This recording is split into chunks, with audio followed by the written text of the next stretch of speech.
China में democracy नहीं है, चाइना एक डिक्टेटरशिप है। लेकिन चाइना की डिक्टेटरशिप कुछ ऐसी दिखती है। यहाँ प्लेन की स्पीड से जाने वाली ट्रेन्स है। यहाँ सिर्फ 19 दिनों में एक 50 फ्लोर की बिल्डिंग बन जाती है। और तो और इस डिक्टेटरशिप का एक एआई प्रोडक्ट अमेरिका के स्टॉक मार्केट को हिलाकर रख सकता है। लेकिन भारत की डेमोक्रेसी कुछ ऐसी दिखती है। इस वीडियो का पर्पस आपको भारत के बारे में नेगेटिव फील कराना बिल्कुल नहीं है। हमें आपको एक आईना दिखाना है कि कैसे डेमोक्रेसी कभी कभी प्रोग्रेस के लिए बाधा बन सकती है। और इस वीडियो के एंड में हम कुछ सॉल्यूशंस भी डिस्कस करेंगे जिससे हम प्रोग्रेस कर पाए, और वो भी डिक्टेटरशिप बने बगैर। अगर आपको हमारा ये सोल्यूशन ओरिएंटेड माइंडसेट अच्छा लगा तो चैनल को सब्सक्राइब करना ना भूलिए। आपको बस 2 सेकंड लगेंगे, लेकिन इससे हमें ऐसे ही सोल्यूशन ओरिएंटेड वीडियोस बनाने का हौसला मिलता है। चैप्टर 1, चाइना आगे गया कैसे। चाइना रिच क्यों है, ये समझने के लिए ये क्लिप देखिए। ये 2008 की बीजिंग ओलंपिक्स की ओपनिंग सेरेमनी है, जहां 2008 ड्रमर्स परफेक्टली कोऑर्डिनेटेड मैनर में परफॉर्म कर रहे हैं। This was China's moment to tell the world, this is China. We have arrived. ये ग्राफ देखिए, यहाँ रेड लाइन चाइना का जीडीपी है और ब्लू लाइन इंडिया का जीडीपी। और 1980s तक दोनों देश ऑलमोस्ट बराबरी पर हैं। लेकिन 1980s के बाद क्या होता है जरा देखिए। 1980s के बाद ऐसा क्या हुआ कि चाइना भारत से इतना आगे निकल गया। चाइना की टोटल जीडीपी है $17 trillion, which means 17 lakh crore dollars, और हमारी $3.5 trillion, which is 3.5 lakh crore. Not even half. China का एक एवरेज इंसान $12,600 यानी 11 लाख रुपए हर साल कमाता है, और भारत का सिर्फ $2,400 यानी कुछ 2,09,000। इस डिफरेंस की शुरुआत कहाँ हुई? The answer is this man, Deng Xiaoping. 1978 में डेंग शाओपिंग के लीडरशिप के अंडर चाइना में reform and opening up policy आई, जिसका लक्ष्य एक ही था, एक्सपोर्ट ओरिएंटेड मैन्युफैक्चरिंग। और इस लक्ष्य तक पहुंचने के लिए उन्होंने 1 by 1 हर्डल्स हटाए, जैसे जुडिशरी का हर्डल, लोकल गवर्नमेंट का हर्डल, या फिर सिविक सोसाइटी का हर्डल। और ये सब तब हुआ जब भारत में एक टेलीफोन खरीदने के लिए भी 3 साल का वेट करना पड़ता था। भारत में लाइसेंस राज था, जहां भारत की डेमोक्रेसी ने बाधाएं बढ़ाई, चाइना की डिक्टेटरशिप ने बाधाएं हटाई। मैंने कॉलेज में सीखा था कि 4 फैक्टर्स ऑफ प्रोडक्शन होते हैं: लैंड, लेबर, कैपिटल और एंटरप्रेन्योरशिप। लैंड यानी जगह और नेचुरल रिसोर्सेस, लेबर यानी ह्यूमन एफर्ट, कैपिटल यानी पैसा जो मशीनरी और टूल्स खरीद सकता है, और एंटरप्रेन्योरशिप यानी इन तीनों चीजों को कंबाइन करने वाला बिजनेस ओनर। इनमें से लैंड और कैपिटल का प्रॉब्लम चाइना ने SEZ से सॉल्व किया। चाइना ने स्पेशल इकोनॉमिक जोन्स बनाए और अंडर डेवलप्ड एरियाज को स्ट्रेटेजिकली डेवलप किया, जैसे कि शेंजन, जो एक फिशिंग विलेज था। लेकिन यहाँ फॉरेन इन्वेस्टमेंट लाई गई, टैक्स इंसेंटिव्स दिए गए, रेगुलेशंस कम कर दिए गए। आज शेंजन में एप्पल और हुआवे जैसे कंपनीज के लिए इलेक्ट्रॉनिक्स बनते हैं। आपके घर में आने वाला मिक्सर, वॉशिंग मशीन या फिर आपके कंप्यूटर के कुछ पार्ट्स शेंजन में ही बने होंगे। स्पेशल इकोनॉमिक जोन्स तो भारत में भी होते हैं, लेकिन वो चाइना जितने अच्छे परफॉर्म क्यों नहीं करते? I guess they don't really focus on exports or manufacturing. इसी वजह से चाइना ने 2001 में वर्ल्ड ट्रेड ऑर्गेनाइजेशन ज्वाइन किया, और 2009 आते आते चाइना ने जर्मनी को भी पीछे छोड़ दिया और वर्ल्ड्स लार्जेस्ट एक्सपोर्टर बन गया। ये कोई कोइंसिडेंस नहीं है दोस्तों, ये एक केयरफुली प्लान्ड स्ट्रैटेजी का नतीजा है। एक ऐसी स्ट्रैटेजी जो हर 5 साल में सरकार बदलने पर चेंज नहीं होती। चाइना की डिक्टेटरशिप पॉलिसी को कंसिस्टेंट रखती है, लॉन्ग टर्म गोल्स पर फोकस करती है। चाइना में अगर डिक्टेटरशिप न होती तो चाइना हुकू सिस्टम न ला पाता। क्या है ये सिस्टम?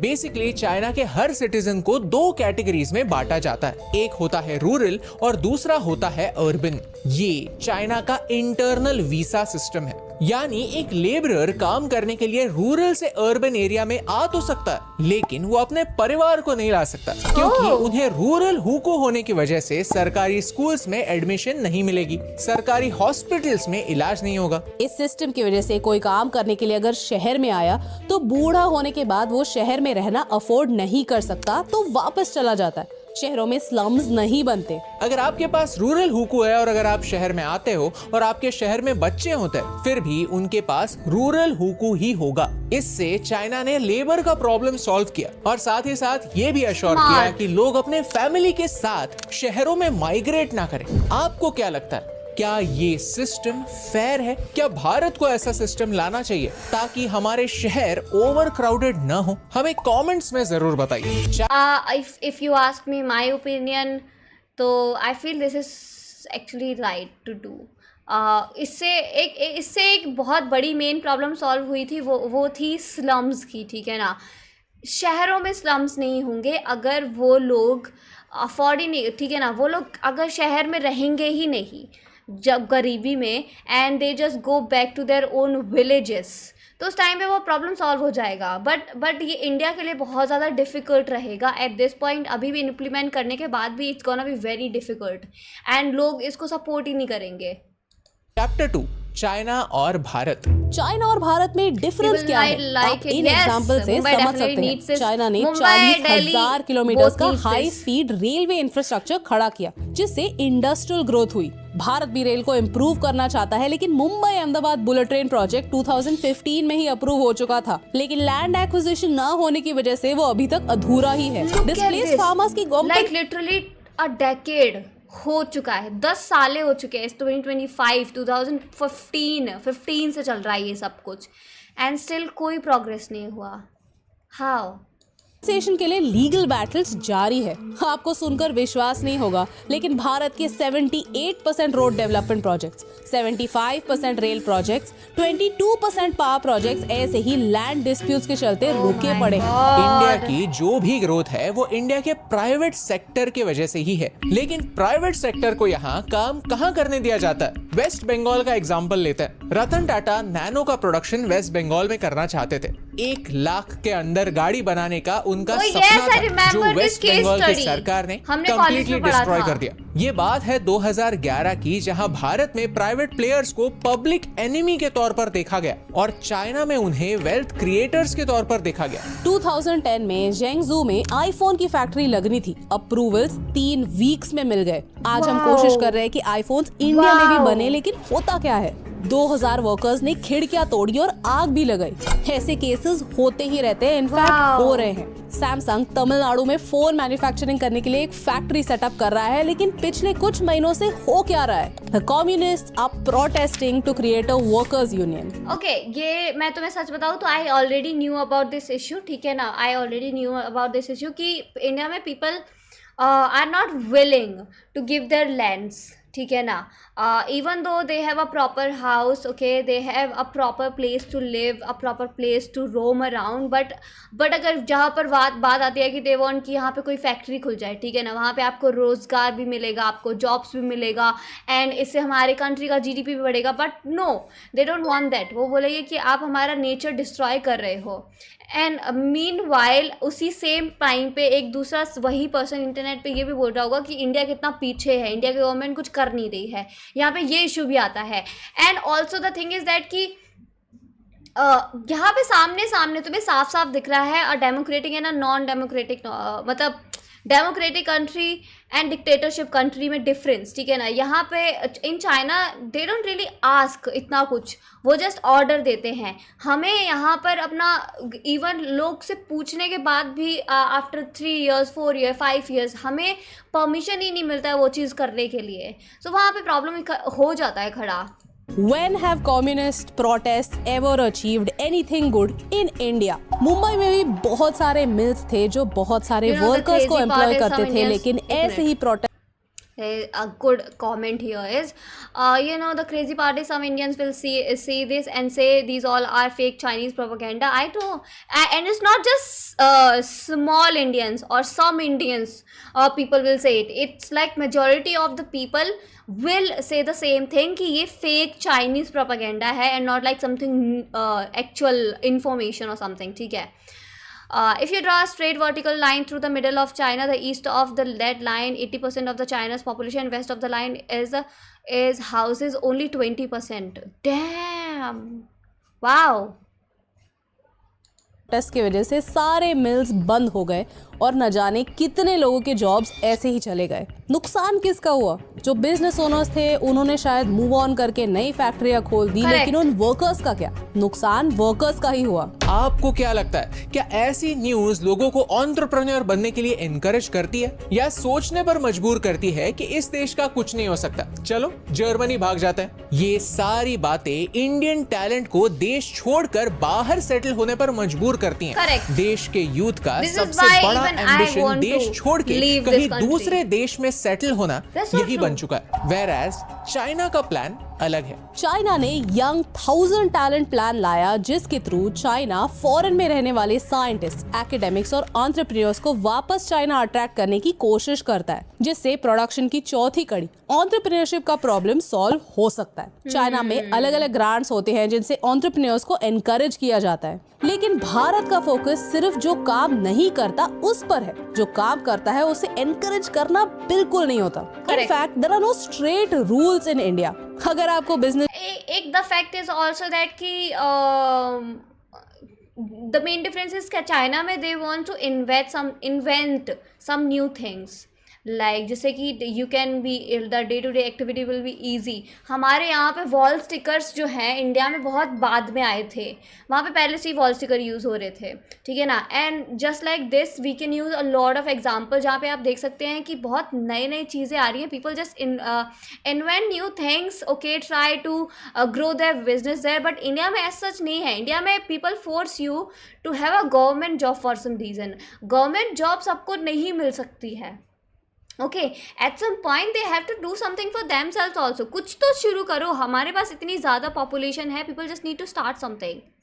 शुरू करना है तो रूल्स का एक सेट गाइडलाइन है ही नहीं। सो कल जब आपके दरवाजे एक इंस्पेक्टर आता है और कहता है कि आपके पास ये लाइसेंस नहीं है या फिर आपने ये रूल तोड़ा है, तो आप क्या कर सकते हैं? हाथ ऊपर कर सकते हैं और कोई ऑप्शन ही नहीं है, क्योंकि जो रूल्स आपको फॉलो करने हैं, जो लाइसेंसेस आपको चाहिए, वो सब एक जगह पे कहाँ मिलते हैं? 100 दरवाजे खटखटाने पड़ते हैं। फिर आपके पास कोई चॉइस ही नहीं होता, या तो आप उस लॉ के अंडर प्रोसिक्यूट हो जाओ, यानी जस्टिस सिस्टम में अटक जाओ, या फिर आप उस इंस्पेक्टर को ब्राइब दे दो कि मेरे प्रॉब्लम को गायब कर दो। Most of the people will just choose to let the problem go away. Does this help anyone?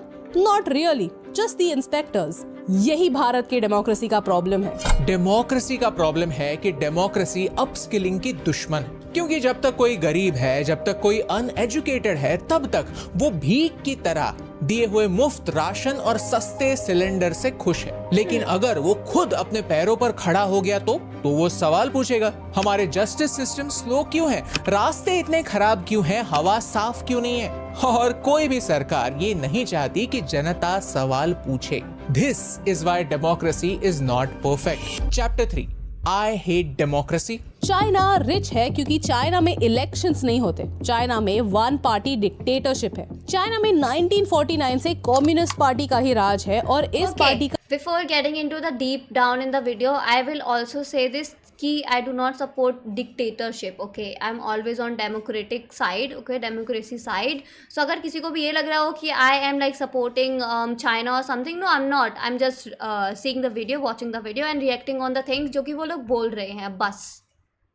का लीडर चुनने के लिए उनके इंटरनल इलेक्शंस होते हैं, लेकिन the devil lies in the details. इस बार के इलेक्शंस में एक भी बंदे ने शी जिनपिंग के अगेंस्ट वोट किया ही नहीं। Wow. इस वीडियो के बाद कई लोग सोचेंगे दैट आई हेट डेमोक्रेसी, और कहानी इतनी सिंपल नहीं है। चलिए आपको एक सिंपल सी स्टोरी सुनाता हूँ। इमेजिन कीजिए कि आप एक प्लेन में हैं और 35,000 फीट की ऊंचाई पर आराम से उड़ रहे हैं। अचानक से एक अनाउंसमेंट होती है कि एयरलाइन ने एक नई पॉलिसी बनाई है कि पैसेंजर्स डिसाइड करेंगे कि प्लेन कौन चलाएगा। आपके पास दो ऑप्शंस हैं। ऑप्शन ए, एक वेल ट्रेन्ड एक्सपीरियंस्ड पायलट जिसने कई सालों के लिए प्लेन चलाया हुआ है, जो टर्ब्यूलेंस को हैंडल कर सकता है और इमरजेंसी में टफ डिसीजंस ले सकता है। या फिर ऑप्शन बी, एक फ्रेंडली बंदा जो बातें मस्त करता है, जो आपको कहता है कि आप अनलिमिटेड ड्रिंक्स पी सकते हो, आपको प्लेन पर स्मोक करने की परमिशन दे देता है, कहता है कुछ नहीं होगा, अगर कुछ होता भी है मैं संभाल लूंगा, और तो और कहता है कि आपको मिलेंगे साल के 10 इंटरनेशनल फ्लाइट्स मुफ्त मुफ्त मुफ्त। आप किसे चुनेंगे? एंड मोर इम्पोर्टेंटली, प्लेन के ज्यादातर लोग किसे चुनेंगे? एक सेकंड पॉज कीजिए और सोचिए। हो सकता है कि आप एक रैशनल Probably थिंकर हो like the और सोचोगे कि pilot, right? साल के 10 फ्री फ्लाइट्स तो तब वसूल होंगे जब हम लैंड करेंगे। लेकिन गारंटी है कि आपके बगल में बैठे हुए लोग काम को छोड़कर बाकी सारी चीजें देखेंगे। वो देखेंगे कि पायलट का रिलीजन क्या है, वो किस भाषा में बात Oh करता my है, वो God. कैसे कपड़े पहनता भाई, है, they वो are कितने straightforward बड़े-बड़े telling प्रोमिसेस about करता है, हमारे वो कितना गोरा है, political कितना issues. काला है, उसका परिवार कैसा है, उसका लास्ट नेम क्या है। डेमोक्रेसी का सबसे बड़ा फ्लॉ ये है कि पब्लिक हमेशा ये नहीं देखती कि अच्छा पायलट कौन है, किसका अच्छा ट्रैक रिकॉर्ड है। Elections are a popularity contest, तो जो बातें ज्यादा पॉपुलर हैं वही बातें ज्यादा प्रमोट होती हैं। And I hate this part of democracy. कोई फ्री में बिजली देता है तो कोई फ्री के लैपटॉप्स, कोई फ्री गैस सिलेंडर देता है तो कोई किसी जाति के लोगों को फ्री में फॉरेन एजुकेशन देने की गारंटी। और हम इस कॉम्पिटिटिव सोशलिज्म में ऐसे अटक चुके हैं कि डेवलपमेंट पर वोट्स नहीं मिलते। ये बात हर पार्टी समझ चुकी है। तो डेवलपमेंट करने के लिए इंसेंटिव ही कहाँ है? अच्छे शहर बनाने के लिए इंसेंटिव ही कहाँ है? फोकस कहाँ होता है? फोकस यहाँ होता है और यही पर होने वाला है। इन्हें छोड़कर सब्सिडीज और फ्रीबीज हमारे सेंट्रल बजट का 26% यानी 1/4 खा जाती हैं। इससे फर्क नहीं पड़ता कि आपको इसका कोई बेनिफिट मिलता है या नहीं, कि आपके लिए ये बातें मायने रखती हैं या नहीं, लेकिन आपके किसी पड़ोसी के लिए ये बातें मायने रखती हैं और आपके पड़ोसी भी वोट देते हैं। और वोट से बिग बॉस का विनर चुना जा सकता है। अगर टैलेंट को परखना है तो वोट्स हमेशा सही नहीं हो सकते, यही सच है। आज हम देखते हैं कि पार्लियामेंट में 46% एमपीज ऐसे हैं जिन पर सीरियस क्रिमिनल केसेस चल रहे हैं। हम कन्विक्टेड क्रिमिनल्स को हमारे लीडर्स बना रहे हैं और फिर सोच रहे हैं कि देश आगे क्यों नहीं जा रहा। चाइना में ये प्रॉब्लम नहीं है, इसीलिए चाइना कंट्रोवर्शियल डिसीजंस ले सकता है जो देश की ग्रोथ अश्योर करे। जैसे 2018 में चाइना ने प्रेसिडेंशियल लिमिट्स हटा दिए ताकि शी जिनपिंग हमेशा हमेशा के लिए चाइना का लीडर बने रहे। चाइना ने overnight private for profit educational tuitions को बंद कर दिया। 2008 में बीजिंग ओलंपिक्स के लिए 1.5 million. This also after this all thing, एक चीज तुम्हें रिमेम्बर करनी पड़ेगी कि चाइना का एजुकेशन सिस्टम बहुत ज़्यादा टफ है। Like they have a lot of competition. I heard that बच्चे स्कूल में ही सोते हैं। Okay, they have like 12 hours of study hours which is like ridiculous to think about. यानी 15 लाख लोगों को अपने घरों से निकाल दिया गया। लेकिन चाइना ऑफिशियल नंबर सिर्फ 6000 बताता है, यानी बाकी सारे लोगों को कोई कॉम्पेंसेशन नहीं मिला था। सोचे अगर चाइना में धारावी होती तो रीडेवलपमेंट के लिए रुकना नहीं पड़ता, किसी को भी घर नहीं मिलता। हाँ, अगर प्रोटेस्ट की या मीडिया से बात की तो जेल में एक कमरा लाइफ टाइम के लिए मिल जाता। What I really admire about China is that they are ruthless about everything. अगर कोई भी चीज उनके देश के हित में है तो वो उस चीज पर एक्ट करेंगे। उन्हें एक मिलिट्री यहाँ पर I don't agree with her. Okay, honestly I don't agree with her with the ruthless thing that they the fact that कि China does not think about their people कि if they're happy with that, वो बहुत ज़्यादा punishment जो उनको मिलता है ना, that's very cruel. Okay, वो आपको पीट सकते हैं। अभी recently watch the video, okay, bullying case वाला, उसमें भी तुमने देखा था कि जनरल पब्लिक को कैसे they treated as pig. Okay, and उनको पूरे उस कार में घुमाया था, which is like not fair. So sometimes जो चाइना रिवर्ट करता है, ठीक है ना, तो punishment people get that is bad. So this is one thing जो कि मैं खुद से कभी सपोर्ट नहीं कर सकती इस चीज़ को। Like I stand against this one thing तो द मोस्ट। पावर बनना है तो वो नेवल सुप्रीमेसी दिखाएंगे, वो जाके राड़ा करेंगे 100 देशों के साथ। वेदर दैट इज राइट और wrong is a different discussion, but they come out and they showcase their strength. They don't sit and say that we are going to sit back and do nothing. China हर चीज को पीछे से reverse engineer करता है। उन्हें पता है कि उन्हें AI पे काम करना है, मीन्स करना है। For that they'll attract the best talent and they'll do something that absolutely shocks the world. The best part about China is just the fact that वो बहुत दूरदृष्टि रखते हैं। हम हमारे पॉलिसीज में हमेशा कैचअप ही खेलते रहते हैं। ओ, एक शहर का पॉपुलेशन हद से ज्यादा बढ़ गया, अब उस पॉपुलेशन को वहाँ फिट कैसे करना है, उसको कैसे करना है, इस पर फोकस करेंगे। लेकिन चाइना यही देखेगा कि मुझे 1000 शहर बनाने हैं जहाँ लोग फिट हो जाए, तो वो उस that's why during COVID also they killed people. Okay, I'm sorry to say, but कुछ चीज़ें इस वीडियो में शी इज़ लाइक जो ये लोग बोल रहे हैं वेरी स्वीट कोटेड हैं. ओके, जब आप किसी चीज़ को स्वीट कोटेड बोलते हो तो जनरल पब्लिक उससे मैनिपुलेट हो जाते हैं. But we have to think, जब इन्होंने बोला कि वो 1000 लोगों को ऐसा शहर बना जहाँ पे 1000 लोग ही रहें, इसी वजह से चाइना में उन्होंने 1 चाइल्ड रूल लाया गया था. ओके, वो इतना ग्रूसम था that they used to kill people. Okay, अगर आपके 2 बच्चे हैं तो आपकी सैलरी से उतना अमाउंट कट किया जा रहा था for whole I guess life और सम अमाउंट ऑफ टाइम. ठीक है ना, उनको पैसे नहीं दिए जा रहे थे. Okay, during Covid we know कि how much people were killed. So this is nothing to be romanticised honestly.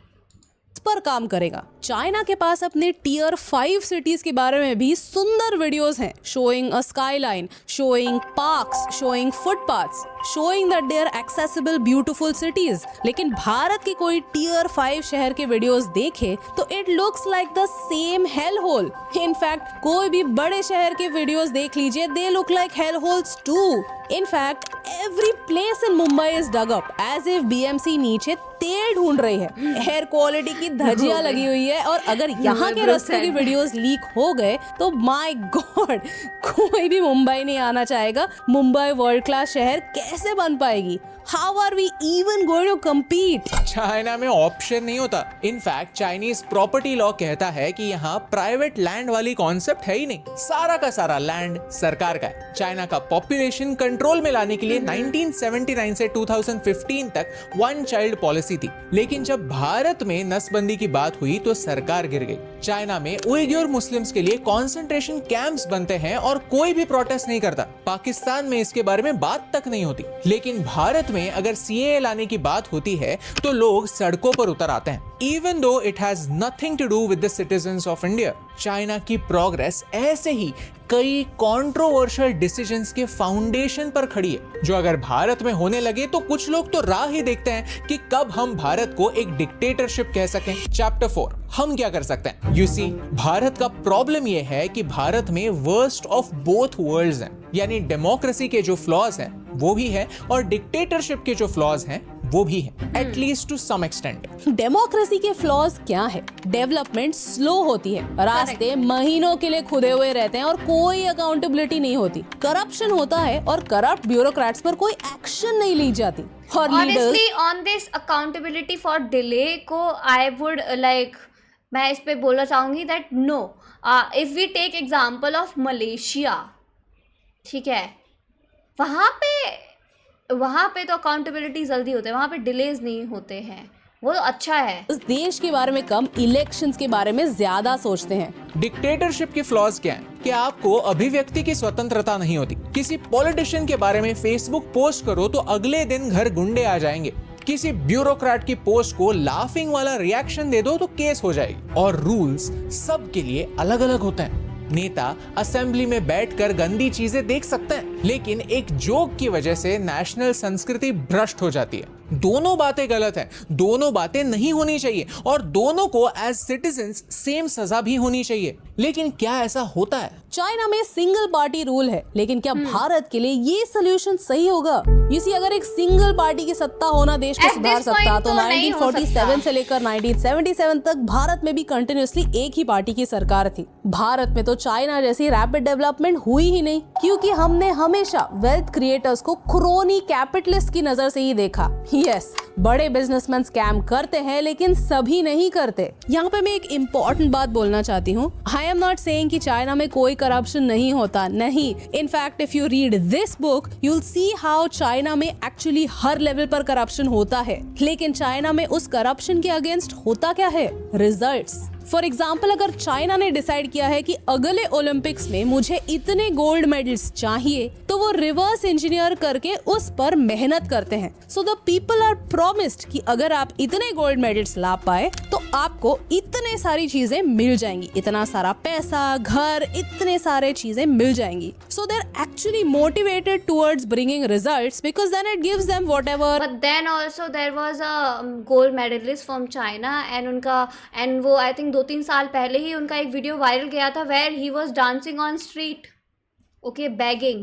He was dancing on street and begging because उनके पास पैसा नहीं था. He was a gold medalist, by the way. Yep. और incentives और money और whatever there is, लेकिन भारत में corruption भी होता है और रिजल्ट्स भी नहीं होते. I mean what sort of injustice is this? अगर आप पैसे ले रहे हो तो एटलीस्ट ये तो इंश्योर कर दो कि रास्ते सही हो, शहर सुंदर दिखे. अगर इंफ्रास्ट्रक्चर के नाम पर करप्शन करना ही है तो एटलीस्ट ये तो इंश्योर करो कि एंड रिजल्ट सही हो, एंड रिजल्ट कुछ अच्छा बने. यहाँ सिंगापुर के फाउंडिंग प्राइम मिनिस्टर की एक लाइन याद आती है, that the government's role was not to run the economy but to ensure that it run. Not Malaysia, Singapore. Change की जरूरत है. India is not the next China और वो हमारा गोल होना भी नहीं चाहिए. तो हम क्या कर सकते हैं? वीडियो की शुरुआत में मैंने आपसे एक झूठ बोला था कि भारत चाइना जितना रिच नहीं हो सकता. That is not exactly true. क्यों पता? क्योंकि चाइना की जो स्ट्रेंथ्स है वही उनकी वीकनेसेस बनने वाली है. डिक्टेटरशिप की वजह से चाइना के चारों दिशाओं में कॉन्फ्लिक्ट्स हैं. चाइना को कोई भी नेबर पसंद नहीं करता. चाइना एग्जिस्ट करता है क्योंकि कोई ऑल्टरनेटिव नहीं है. जैसे ही चाइना के लिए ऑल्टरनेटिव्स आते हैं, बिजनेसेस चाइना से बाहर शिफ्ट करेंगे. और हमने कोविड में यही देखा कि कितने सारे बिजनेसेस चाइना से वियतनाम और थाईलैंड शिफ्ट हुए. सवाल यही होना चाहिए कि ये बिजनेसेस चाइना से दूसरे किसी देश क्यों जाते हैं और भारत क्यों नहीं आते? रीजन नंबर 1 है हमारे शहर. भारत 1947 से 4 शहरों पर डिपेंडेंट है. मुंबई, दिल्ली, कोलकाता और चेन्नई. बेंगलुरु, हैदराबाद, गुरुग्राम, पुणे ऐसे कुछ अल्टरनेटिव्स आए जरूर, लेकिन हमारा माइग्रेशन सिर्फ एक ही डायरेक्शन में है, विलेजेस टू सिटीज. हमें फोकस शहरों पर कम और गांवों में एम्प्लॉयमेंट जनरेशन पर करना होगा. गिफ्ट सिटी एक एक्सीलेंट कॉन्सेप्ट है जो हर स्टेट में होनी चाहिए. लोगों को अपने स्टेट में ही एम्प्लॉयमेंट के ऑप्शंस होने की जरूरत है. और जब तक ये नहीं होता, हमें एक नेशनल रिमोट वर्क पॉलिसी की जरूरत है, जिससे लोगों को अपने नेटिव प्लेस को छोड़ने की जरूरत ना पड़े. रीजन नंबर 2 है मैन्युफैक्चरिंग. यू सी, भारत सीधा एग्रीकल्चर से सर्विसेज सेक्टर. एक तो one of the main reason जो मैंने सुना है, मेरे टाउन से और मेरे विलेजेस से काफ़ी ज़्यादा लोग जो हैं वो सोचते हैं कि मैं दिल्ली जाके काम करूँगा. एंड वो दिल्ली आते भी हैं to search some work. Okay, and फिर वो सोचते हैं कि अगर एक बार मुझे काम मिल जाए तो वो वापस अपनी फैमिली को वहाँ शिफ्ट कर लेंगे. एंड इट्स नॉट लाइक कि उन्हें गाँव में पैसा नहीं कमा रहे हैं, दे आर अर्निंग बट बहुत ज़्यादा कम. एंड दैट्स वाई वो सोचते हैं कि अगर मुझे अपने बच्चों को पढ़ाना है या कि ठीक है ना, आई वांट कि मेरे बच्चों को एक्सपोजर मिले, सो वो दिल्ली आ जाते हैं या फिर मुंबई चले जाते हैं एंड लेबर का काम कर रहे हैं, छोटे छोटे कॉर्पोरेट काम कर रहे हैं और वॉचमैन, सिक्योरिटी गार्ड्स ऐसे जॉब्स कर रहे हैं. शिफ्ट हुआ है. सर्विस सेक्टर की वजह से फ्यूचर में बहुत ज्यादा एम्प्लॉयमेंट जनरेट नहीं होगी क्योंकि एआई आ रहा है और एआई कई सारे एंट्री लेवल जॉब्स खा जाएगा. तो मैन्युफैक्चरिंग पर फोकस करना ही होगा. भारत की जीडीपी का सिर्फ 14% मैन्युफैक्चरिंग से आता है और चाइना में ये नंबर 28% है, हमसे डबल. आज भारत का 60% पॉपुलेशन एग्रीकल्चर रिलेटेड काम करता है, लेकिन इस सेक्टर का हमारे जीडीपी में सिर्फ 16% का ही योगदान है. इमेजिन 60% पॉपुलेशन सिर्फ 16% प्रोडक्टिविटी के लिए जिम्मेदार है. ये देश का प्रॉब्लम है. हमें ज्यादा से ज्यादा लोगों को एग्रीकल्चर से मैन्युफैक्चरिंग में शिफ्ट करना होगा. चाइना ने सिग्निफिकेंट फोकस वोकेशनल ट्रेनिंग पर किया, जिससे उनके पास स्किल्ड लेबर तैयार हुआ. आज हमारे स्टूडियो के आसपास हर जगह नोटिस लगे हुए हैं कि रोजगार मिलेगा, टेलर चाहिए, कुशल कारीगर चाहिए, लेकिन लोग मिलते ही नहीं. इस मिसमैच को हमें सॉल्व करना ही होगा and that starts with a mindset shift. So when I was in college, vocational training को लोग इस नजरिए से देखते थे कि इस बंदे को अच्छे मार्क्स नहीं मिले, जाओ वोकेशनल ट्रेनिंग कर लो. एंड इसीलिए it was always look down upon कि कोई बंदा वोकेशनल ट्रेनिंग कर रहा है. वोकेशनल ट्रेनिंग को ऐसा सेकंड क्लास दर्जा दे दिया गया था. And you know what, future में भारत में इंजीनियर्स तो बहुत होंगे, लेकिन प्लम्बर्स, इलेक्ट्रिशियंस, पेंटर्स, कारपेंटर्स, जो एक्चुअल स्किल्ड लेबर हैं, जो बहुत उम्दा काम करते हैं, वो लोगों की बहुत कमी महसूस होगी. क्योंकि लोगों को जस्ट लगता है कि इंजीनियर बनने में बहुत शान है, लेकिन ये प्रोफेशंस करने में कोई शान नहीं है. And that's where the problem lies. Reason number 3 है इंग्लिश. चाइना में लोग इंग्लिश नहीं बोलते. हम दुनिया के लार्जेस्ट इंग्लिश स्पीकिंग कंक्लूजन है, लाइक रीजन नंबर 3 का कंक्लूजन है द लैंग्वेज.